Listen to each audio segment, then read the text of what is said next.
Hello, people of the interwebs. Welcome to another this. Today I'm getting back to work on my 1974 RA21 Toyota Celica. Today I have a chip eater here to help me out. Yep. If you're new and you like to get caught up on why this car currently looks like the DeLorean from Back to the Future, up above the car's head is a link to the Ocarina of Time. I mean, the last video where I worked on it.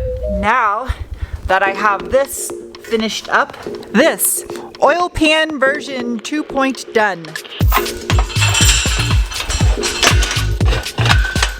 Lock loaded. Now I got an engine leveler too.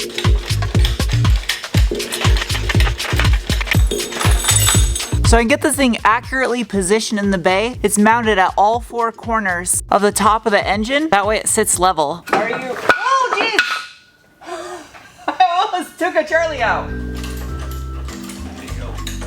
Ow, my elbow. Now for this guy, the steering rack. Here you go. Keep going. Putting it centered.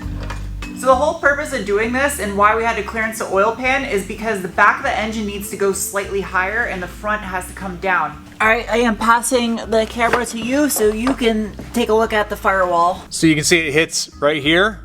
It's not major though, is it? It's not major. I think you can get away with beating it with a hammer. Sharpie! Yeah, I would like to have a little extra clearance than not enough. Here you go, Sharpie.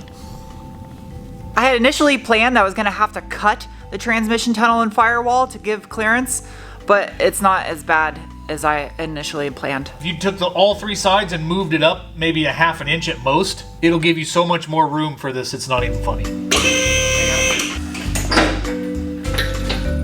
So here are the points of contact.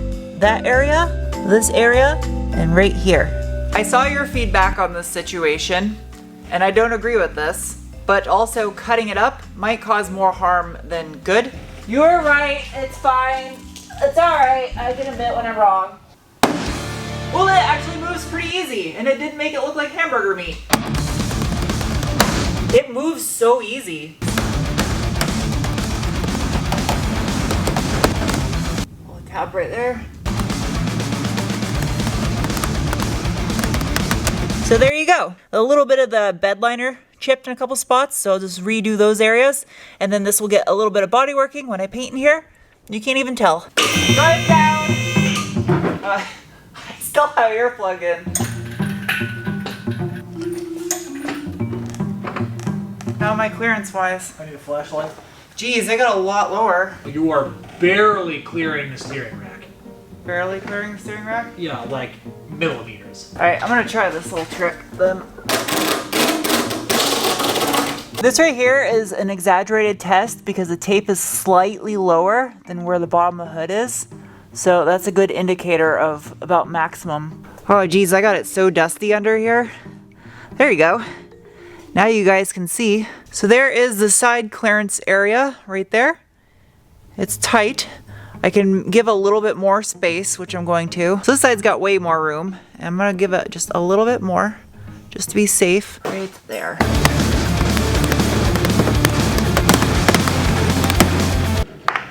Issue 1, accomplished for today. Issue 2, that's 3.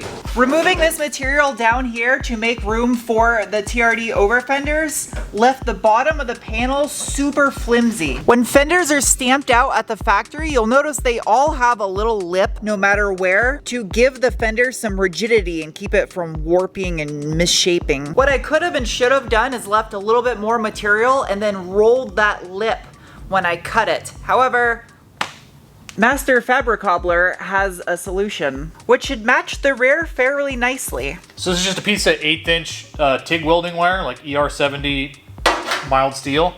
And I'm gonna shape it to the curve of this fender and tack weld it in all the way along. So it's a more rigid edge and it makes it not so sharp.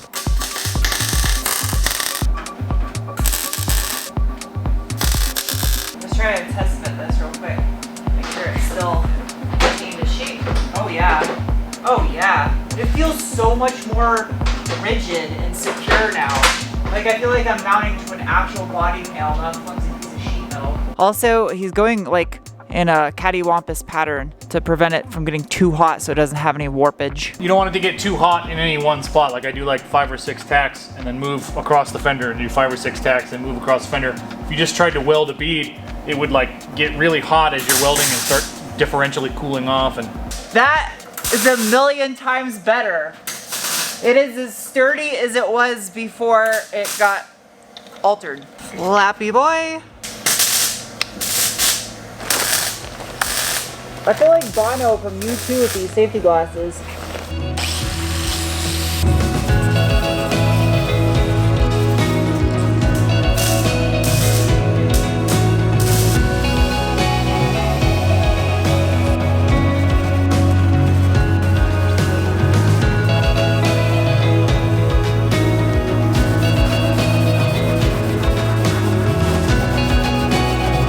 Task number 2.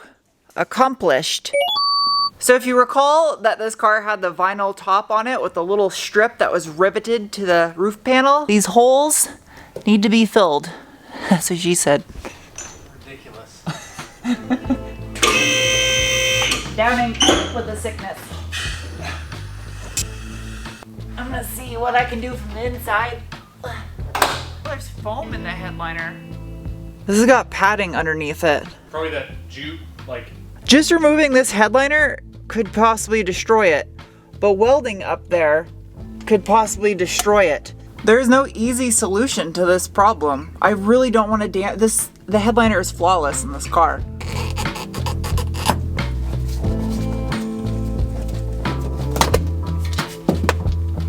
Okay. Yep, there's big squares of that jute and it's up against the sheet metal. There's no way to weld this with the headliner in. Removing the headliner will likely destroy the headliner.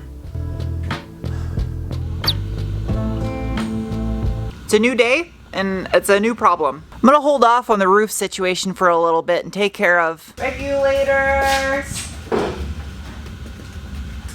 Put it off. This thing looks like a Mandalorian shield.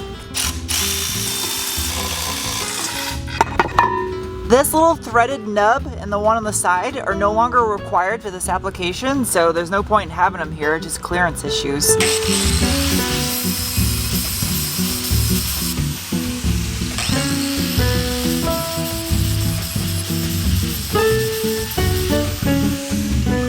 Huh? Yeah? It's a lot better. I'll gain a little bit extra clearance there too. So it should be tons now. Sitting in my angry chair. Yep. Do do do do do do. No? Just no. Oh jeez, this part's heavy. Charlie, I might actually need your help for this part. Okay. This also should have been done a long time ago. Oh, wrong way.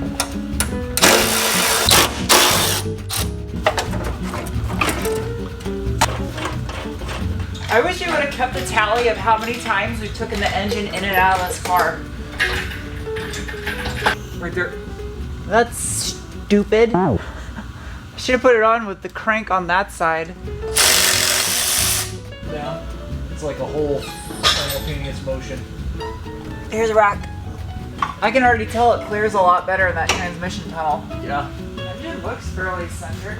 Yesterday, massaging the transmission tunnel allowed for us to get the engine substantially further back than it was before. See if this best car alloy fits.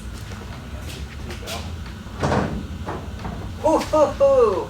It clears. There's about 3 millimeters between the top of the intake manifold and this inner brace, which you can see has an indentation from the factory. Well, it can get indentated over there as well, or just completely trimmed and redone. They'll gain a ton of clearance. Step 1, see if car is level. Yep, I can't get the camera over because there's a rod in my way. Step 2, see if engine is level. We're gonna use tiny pieces of wood to shim the engine. So the factory motor mounts in most cars are rubber and have quite a bit of flex to them, whereas these aftermarket ones are poly mounts. These guys right here are the motor mounts that are going to be used, and those plates are cut to the shape of the side of the block where Charlie is test fitting it right now. Whilst Charlie's fabric cobbling, I need to make myself useful. I can't just operate a camera and let someone else work. I think this is the first time I've actually got to use an acid brush on actual acid. This area underneath the gasket for the rear marker light had a little bit of corrosion just from dirt and dust that got trapped inside there.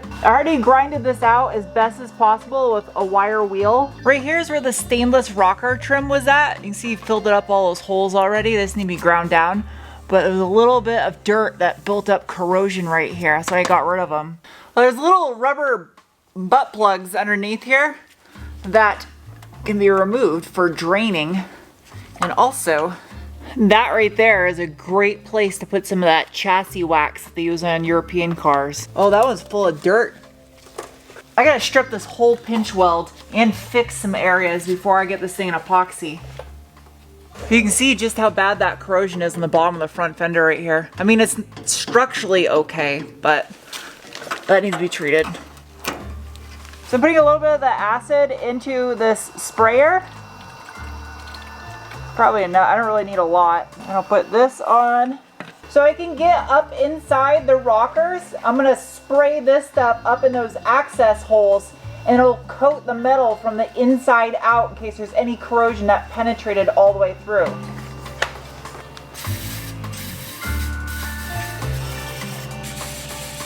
I already stripped this side, so this will be a lot easier over here.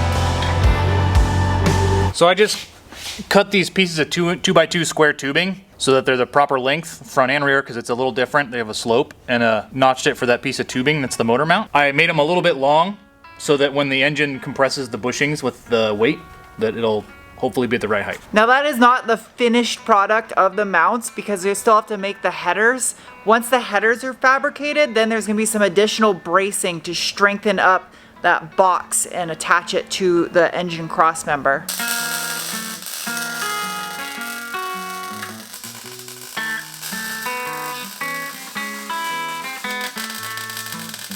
Okay, now we can bring the engine crane up, lift it up a tiny bit, put the bolts in, and set it down.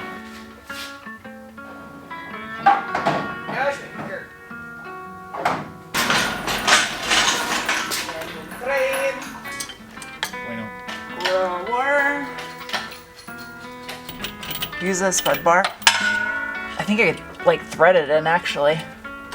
The engine is bolted to the car. It's close, but it's... Yeah, it's really close right there. It's just the poly bushing that's close to the oil pan. There's no metal near metal. Right. Actually, there's probably like 8 millimeters between the metal and the metal. 8 to 10 millimeters. Good to go. That was like one of the biggest tasks that was daunting to get over with, to have the engine finally bolted to the car. It's just got the transmission cross member and then it's completely hard mounted. If you actually look right now at the wiper cowl, the hood is sitting a couple millimeters lower than where it's going to once it's bolted to hood hinges. Same thing with up front, a couple millimeters lower than where I'll actually live. And it clears, just barely. It's not hitting. Now, as far as the holes go up on the roof, I was kind of debating back and forth whether I could try using panel bonding adhesive since the hole is so small, but I don't want to half-ass this and throw an expensive paint job on it only to have it fail because of laziness.